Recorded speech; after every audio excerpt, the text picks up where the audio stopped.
YSRCP party BC నేత ప్రస్తుత LOP గారు, అదేవిధంగా పలుసార్లు ఉమ్మడి రాష్ట్రం కావచ్చు, ఆంధ్రప్రదేశ్ రాష్ట్రానికి మంత్రిగా చేసిన వ్యక్తి, రాజకీయాలలో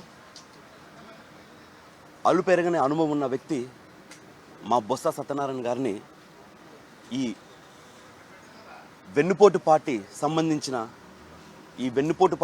సంబంధించిన ఒక మంత్రి, ఒక జ్ఞానం లేని మంత్రి, ఒక తల లేని మంత్రి అచ్చెన్నాయుడు గారు దద్దమ్మ అని శాసన మండలి సభ సాక్షిగా సంబోధించడం రాష్ట్ర వ్యాప్తంగా ఉన్న బీసీలు అందరము, వైఎస్ఆర్సీపీ పార్టీ అందరము వ్యతిరేకిస్తున్నాం. ఈరోజు ఒక శాసన మండలిలో డిఎస్సి సంబంధించిన చర్చ జరపాలనేసి మేమందరము చైర్మన్ గారికి విజ్ఞప్తి చేస్తున్న సమయంలో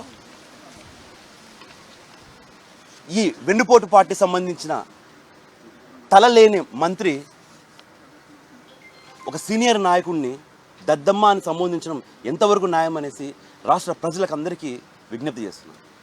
కేవలం అధికారం ఉందనే మదంతో శాసనసభలో కావచ్చు, శాసన మండలిలో కావచ్చు, ఈ వెన్నుపోటు పార్టీ ఒక రౌడిజం చూపిస్తూ వాళ్ళకు నోటికి ఏ మాటలు వస్తే ఆ మాటలు సంబోధిస్తూ ఈరోజు శాసన మండలిలో జరగడం, సభ వాయిదా పడడం జరిగింది.